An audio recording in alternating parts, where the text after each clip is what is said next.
सम्पूर्णमा लासो भ्यापुला टासितले नमस्ते चराउँदै आशा छ हजुरहरू सबैजना सन्चै नै हुनुहुन्छ होला भने र आज पुनः मैले अनि धम्मपदबाट केही श्लोकहरूको व्याख्या गर्न गइरहेको छु र पूर्व मैले धम्मपद यमक वगुको 20वटा श्लोक व्याख्या गरिसकेको छु र आज चाहिँ अनि अपमाद वगुबाट सुरु गर्न गइरहेको छु र श्लोक रहेको छ यस प्रकारको अपमादो अमत्तपदं अपमादो मच्चुनुपदं अपमत्ता न मीयन्ति ये पमत्ता यथामता ये पमत्ता यथामता।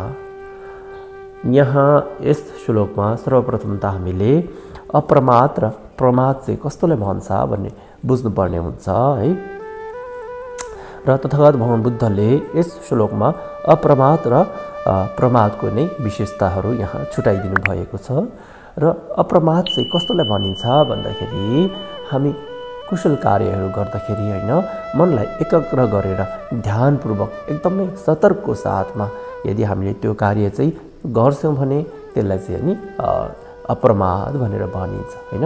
र प्रमाद चाहिँ ठिकै त्यसको उल्टो के हैन। यदि कुशल कार्यहरू गर्दाखेरि सतर्क नगरिकिन हैन मनलाई एकाग्र नगरिकिन एकदमै अनि अल्छी गरी हामीले कार्यहरू गर्छौं भने चाहिँ त्यसलाई प्रमाद भनेर भनिन्छ है। अपमादो अमत्तपदं र यहाँ चाहिँ अनि अप्रमादलाई चाहिँ अमृत रूपी पदको श्रेणीमा तथागत भगवान बुद्धले दिनुभएको छ।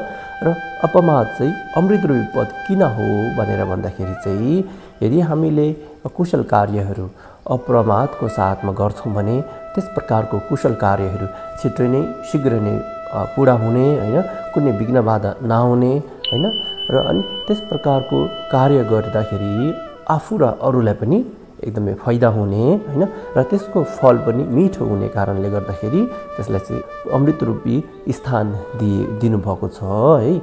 र अपमादो मच्चुनुपदं र प्रमाद चाहिँ एउटा अनि मृत्यु पद हो भनेर भन्नुभएको छ र प्रमादलाई चाहिँ एउटा मृत्यु पदको स्थान दिनुभएको छ।